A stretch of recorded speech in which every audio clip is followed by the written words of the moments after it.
The Fleetmaster's back. Out of hiding. She needs a few small things.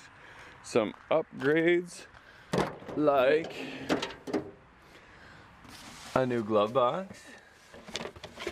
A license plate holder for the front. And a brand spanking and rebuilt AM radio. Oh, and some wiper blades. Here we go.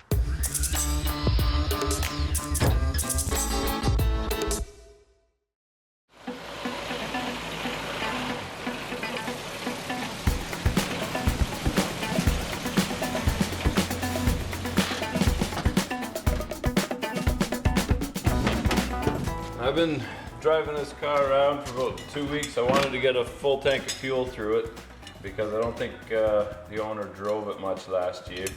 It's funny, I was driving around without a plate, but the cops really don't seem to bother you in an old car like this. I guess they figure if you went to all the trouble to restore the car, you probably went to the trouble to ensure the license was properly. I was talking to another guy who has about 15 old cars, a lot of old trucks, and I asked him, how do you insure everyone? Because a lot of them don't have ownerships with it. He goes, just put a plate on it and drive it, the cops leave you alone. They think it's pretty cool. This one is plated and insured and everything, it's just missing its front plate, so.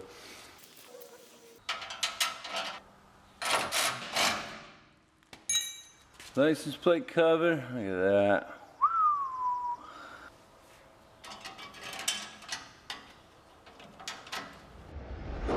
Now these aluminum strips here, they go and cover up the carpet.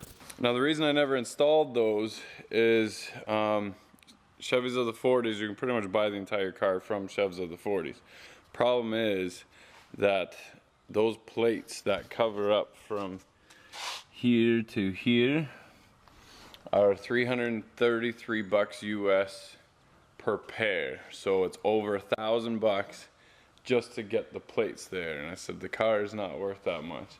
These are decent because these I'm sure weren't $300 because they cover up the carpet, but not this piece, and this is actually the rocker.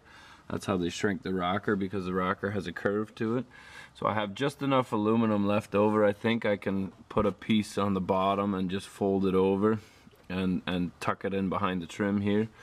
I will do that. I don't have time for that this morning, but I think I'll spend the time tonight to do that, polish that.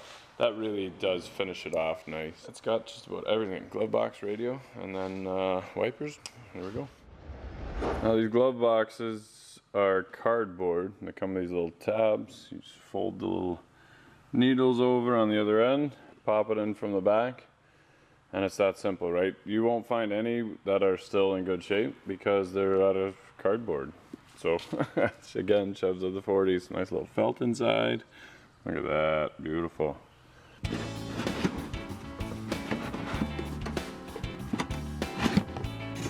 harder than it looks with one hand. I'm gonna put the camera down. The holes don't line up. The gaps are wrong. That hole is supposed to be right there. I'll try, maybe I got it upside down. Definitely not upside down.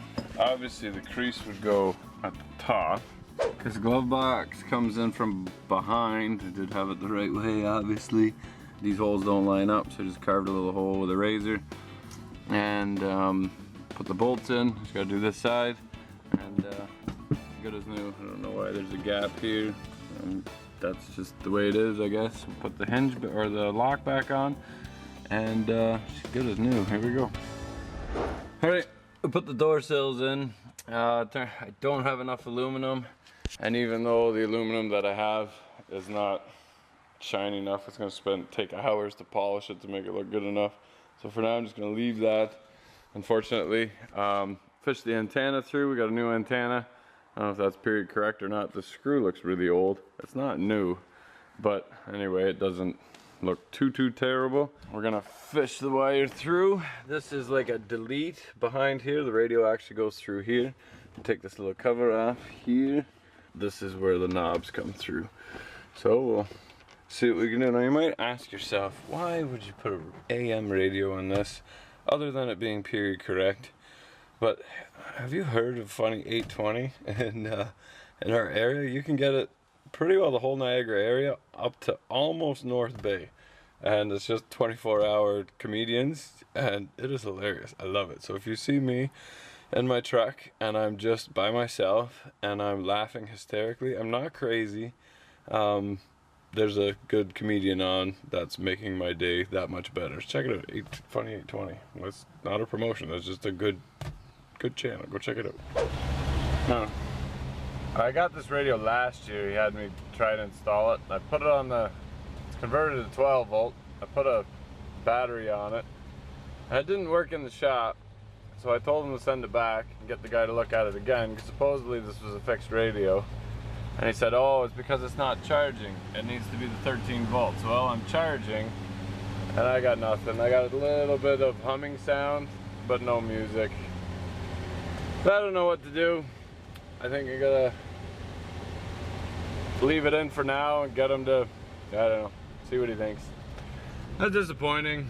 You send it out, you get it fixed, probably spend a couple $100 on it, and still doesn't work.